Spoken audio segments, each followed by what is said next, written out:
Hey YouTube, I'm back again today. This time I'm going to be showing you how I do my eyebrows. So the first thing I'll show you is the tools I use.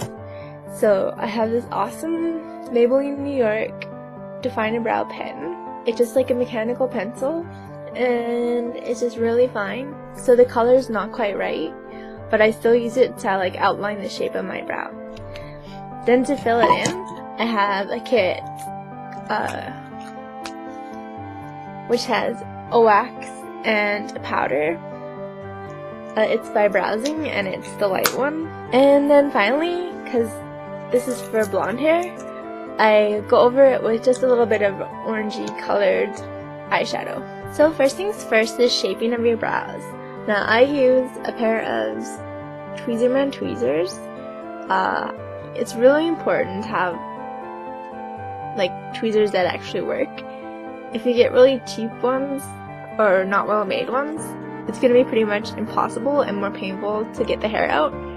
So I think these ones cost me like around $20, but they're totally worth it. They'll last you forever. These ones sort of have a slanted point. My mom has a pair that have like a really sharp point, but I think the slanted ones are easier to pull hairs. So my philosophy on tweezing is go a little, like it's okay to overpluck a little bit because you can always fill them in. But if they look messy because their hairs are all messy, it's just gonna not look as clean. So once you've got them plucked, and in my case I actually bleach them too. I don't bleach them completely white, but you know, I get the body bleaching kit things. I can't remember who makes them. They come in little turquoise cases. Anyway, get one of those.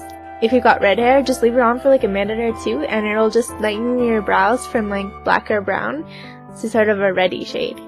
So the first thing I do when I'm drawing in my brows is I use my Maybelline pencil and I just outline the shape I want them to be. So I tend to make them just a tiny bit more full than they actually are. And sort of just outline them. So just worry about making a nice little arc and a nice tail. The front part of your brow are usually thick enough that you don't have to really worry too much about there. So I'm just going to do it on the other side. And of course you want to make them as symmetrical as possible, but like everyone says, they're sisters, not twins. So now that they're nicely outlined and we kind of know where we want to go, just take your browsing kit or whatever eyeshadow, brow powder. So first I'm starting with the wax, and I'm just using an angled 266 matte brush. I have a similar brush from Coastal Scents, but I use it for gel lining. But it doesn't really matter. So you can see I'm just putting the wax on. So just keep working it until you get a nice shape. That looks about good. And then switch to the other side. So the way I'm lining my brush is I just sort of angle it until it's the right width, and then you just keep brushing it up. Then when you get to the tail, you just angle it the other way, so you get a nice little thin line. And you can sort of extend it farther than it normally would go, and then just clean it up after.